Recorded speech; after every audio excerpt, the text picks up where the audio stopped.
kanan lurus 1, 1, 2. Pandang depan 1.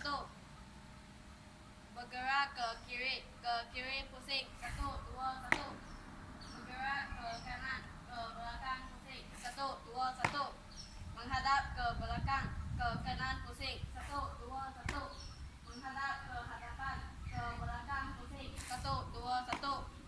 Cepat jalan kiri, hormat ke kanan, hormat. Set, hormat 2, 3, potong, tendang, berhenti. Set, 1, 2. Simpulan dan ikatan simpul mati. Ia digunakan untuk mematikan hujung tali, juga sebagai ikatan sementara di hujung tali agar tidak terburai jika hujung tali itu pecah. Simpulan dan ikatan simpul buku silat. Ia digunakan untuk menyambung dua tali yang sama saiz. Ia digunakan untuk mengikat bungkusan. Ia juga digunakan dalam pertolongan cemas, yaitu mengikat hujung kain dan tiga segi. Simpulan dan ikatan simpul bunga getih. Ia digunakan untuk menyambung dua tali yang tidak sama saiz, tali licin dan tali basah. Ia digunakan juga untuk mengikat hujung tali di dalam kawasan berair. Ia digunakan untuk menyambung tali ke gulung atau tanjur. Ikatan dan simpul manuk.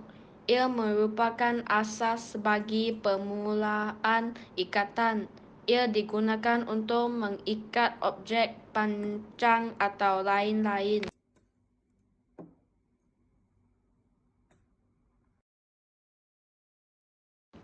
Simpul angka 8. Ia digunakan untuk mematikan hujung tali. Ia digunakan sebagai ikatan sementara di hujung tali agar tidak terburai jika hujung tali itu pecah. Ia lebih mudah dibuka dan berbanding simpul mati. Simpul tindih kasih. Ia digunakan sebagai tali pandu untuk menyelamat. Ikatan itu berguna untuk membuat gelung tali.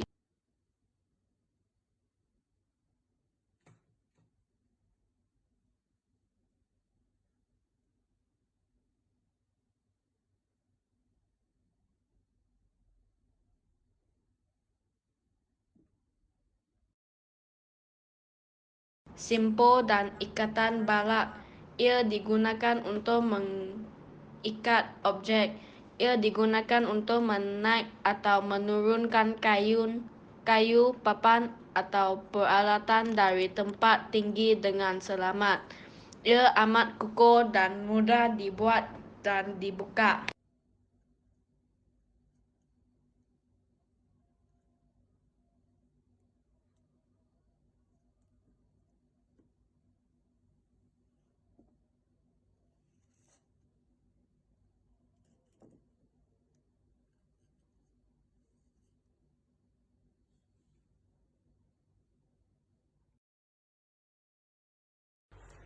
Ini ialah pita pelekat. Ia digunakan untuk melekatkan balutan dan pembebat. Ini ialah alkohol pads. Ia digunakan untuk mencuci sebarang benda asing atau kekotoran pada luka sebelum membalutnya. Ini ialah pin keselamatan. Ia digunakan untuk menetapkan kedudukan kain andor.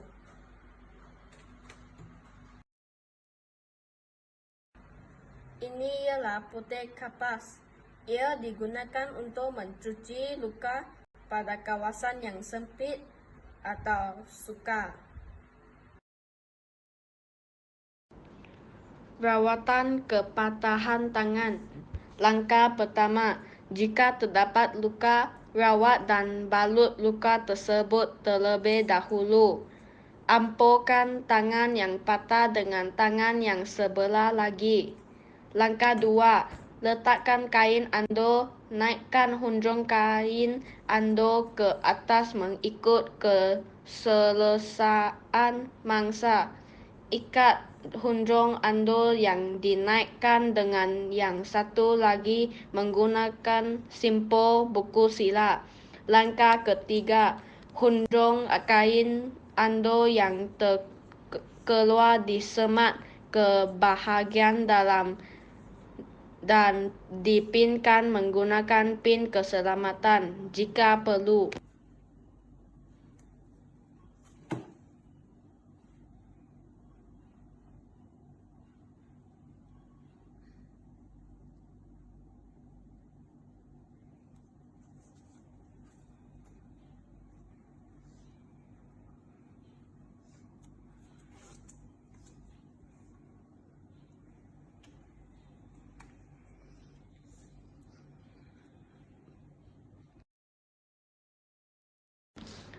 Rawatan kepatahan kaki. Langkah pertama, pastikan mangsa tidak banyak bergerak atau tidak bergerak.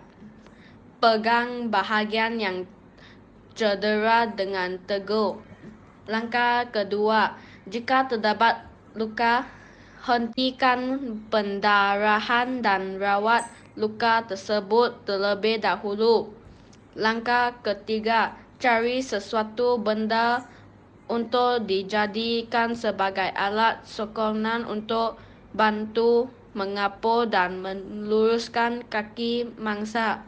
Contoh benda yang dapat digunakan adalah surat khabar, kepinganan, papan, batang kayu atau ranting yang kukuh.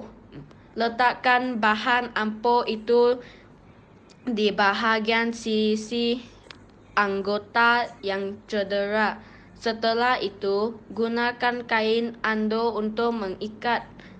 Pasti simpulan dibuat di bahagian anggota yang tidak cedera.